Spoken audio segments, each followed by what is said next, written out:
बिस्मिल्लाहिर्रहमानिर्रहीम। आज का हमारा टॉपिक है बाइनोमियल नोमेनक्लेचर। भाई बाइनोमियल नोमेनक्लेचर है क्या? असल में नोमेनक्लेचर तो उसको कहते हैं कि किसी चीज़ को उसको कोई नाम दे देना। कोई भी चीज़ है उसको कोई ना कोई नेम होता है, चाहे साइंटिफिक नाम हो या कॉमन नेम हो, कोई ना कोई इसका नेम होता है। नोमेनक्लेचर तो उसको कहते हैं। रही बात बाइनोमियल नोमेन मतलब बायो में किसी चीज़ को उसका साइंटिफिक नाम देना, बाइनोमियल नोमेनक्लेचर कहलाता है। फॉर एग्जांपल कोई भी चीज़ है उसको उसके असल नाम की बजाय उसको साइंटिफिक नेम से पुकारना बाइनोमियल नोमेनक्लेचर कहलाता है। तो इसमें दो तरीके होते हैं, दो तरीकों से जरिए हम उसको कोई नाम देते हैं। फर्स्ट वन है जीनस, सेकंड वन है स्पीशीज। मतलब जो भी साइंटिफिक नेम होगा उसका पहला जो चीज़ होगी वो उसको जीनस दायर करेगी, और दूसरी जो उसका नेम होगा वो उसकी स्पीशीज दायर करेगी। किस स्पीशीज से ताल्लुक रखता है, कौन सी स्पीशीज में पाई जाती है, और जो पहला उसका वर्ड होगा वो उसकी जीनस के बारे में उसको रीड किया जाएगा, जीनस के बारे में बताया जाएगा। मतलब इसमें दो चीज़ों का शुमार होगा, first of all genus and second one species.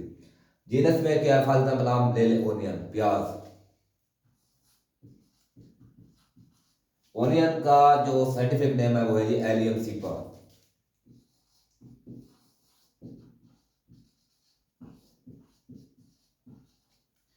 अब एलियन जो है वो उसकी जीनस बता रही है, भाई इसकी जीनस ये है। किसी भी साइंटिफिक नेम ओनियन का है जो उसका जो जीनस है वो एलियम है, और उसकी स्पीशीज जो है वो सिप है। अब इसको लिखने के भी बहुत सारे असूल हैं, तरीके हैं, कोई ना कोई इसके लागू कानून होते हैं जिनको जरिए बाइनोमियल नोमेनक्लेचर जो साइंटिफिक नेम है उनको लिखे जाते हैं। सबसे पहली बात ये है कि उसको अटैलिक में मतलब टेढ़ा करके लिखा जाता है। किसी भी चीज़ को, किसी भी साइंटिफिक नेम को जब हम लिखेंगे तो उसकी पहली शर्त ये है कि उसको अटैले लिखेंगे, टेढ़ा लिखेंगे। अगर हम उसको हैंड राइट लिख रहे हैं, हाथ से लिख रहे हैं, तो उसके नीचे अंडरलाइन जरूर लगाएंगे। ये उसकी खासियत है। साइंटिफिक नेम को जब हम लिखते हैं तो उसके लिए पहली शर्त ये है कि उसको टैले से लिखेंगे, मतलब टेढ़ा करके लिखेंगे। और उसके अगर हम हाथ से लिख रहे हैं तो उसके नीचे क्या लगाएंगे, उसके अंडरलाइन लगाएंगे। दूसरी बात यह है कि इसका हमेशा जो पहला लफ्ज है, जैसे ये एल एम सी है, ये हमेशा इसका कैपिटल होगा, और ये हमेशा इसका क्या होगा, छोटा होगा। मतलब एल एम सी पर जो लफ्ज है ये ओनियन का है या पोटाटो का है, ये ह्यूमन का जो भी है, तो उसका जो पहला लफ्ज होगा वो कैपिटल होगा और बाकी सारे छोटे होंगे। तो पहली क्या थी कि वो टैले लिखेंगे, और अगर हाथ से लिख रहे हैं तो उसके अंडरलाइन लगाएंगे। दूसरी शर्त ये है कि जो उसका पहला लफ्ज होगा वो हमेशा कैपिटल होगा, बाकी सारे छोटे होंगे।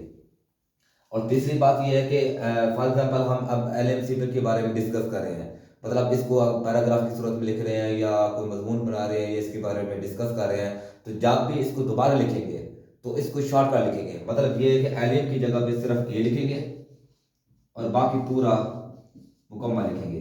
मतलब तो हमें समझाने के लिए ये होगा कि जब पहले लफ्ज़ को हम एलिफ सिपा मुकम्मल लिखेंगे, जब पहले दफ़ा लिखेंगे, चाहे वो बोर्ड पे लिख रहे हैं, चाहे वो मजमून उसकी बना रहे हैं, कोई भी उसकी डिटेल लिख रहे हैं या उसके बारे में डिस्कस कर रहे हैं, तो क्या होगा, एलिफ सिपा की बजाय सिर्फ जस्ट ए सिपा लिखेंगे। ठीक है जी। इसकी सिग्निफिकेंस ये होती है, इसकी अहमियत ये है, जैसे मिसाल के तौर पर सिग्निफिकेंस ऑफ बाइनोमियल नोमेनक्लेचर।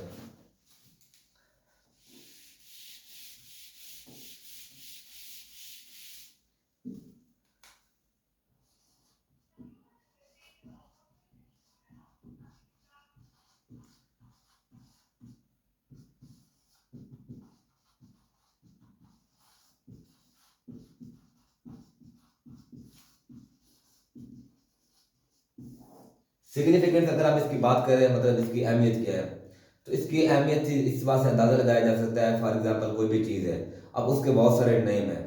अब एक ऑनियन, प्याज है, अब पाकिस्तान में इसके कुछ और नाम है, भारत में कुछ और है, ऑस्ट्रेलिया यूरोप वगैरह में इसके कुछ और नाम है। तो साइंटिफिक जब इस चीज़ पर रिसर्च करते थे तो उनको बहुत सारी मुश्किल आती थी, अभी इनको किस नाम से पुकारा जाए। तो इसी वजह से उन्होंने फिर उस चीज़ को साइंटिफिक नेम से ज़ाहिर शुरू कर दिया, ताकि सिर्फ एक ही नाम से हम उसको पुकारेंगे और उस पर डिस्कस कर सकते हैं, उसके ऊपर एक्सपेरिमेंट कर सकते हैं। तो अगर पाकिस्तान में इसके बहुत सारे नाम हैं, जैसे वसल, वसल, घंटा वगैरह, तो इसके बहुत सारे इसके नेम्स है। तो ओनियन के उन्होंने बेसिकली एक ही नाम दे दिया ताकि उनको उस तरीके से पहचान कर सके, उनको उस तरीके से शिनाख्त कर सके। तो इसी तरीके से और भी बहुत सारे नाम हैं,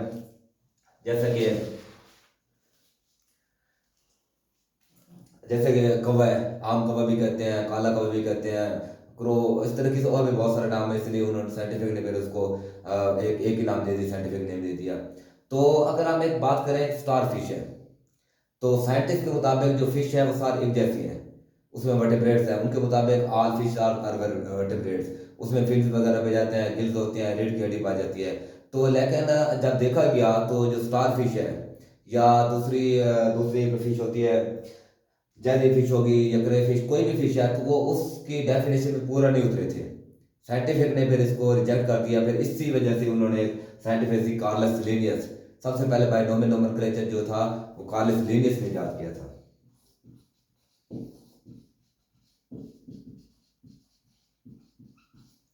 इसको कार्लस लिनियस भी कहा जाता है। इसने सबसे पहले बाइनोमियल नोमेनक्लेचर को इंट्रोड्यूस कराया था, इसको बयान कराया था। उसने सबसे पहले इसको मुतारफ कराया था। मतलब जो साइंटिफिक थे उनके मुताबिक तमाम फिश होती हैं वो सारी एक जैसी होती हैं। उनके मुताबिक all fish are variated, they have gills and feets वगैरह।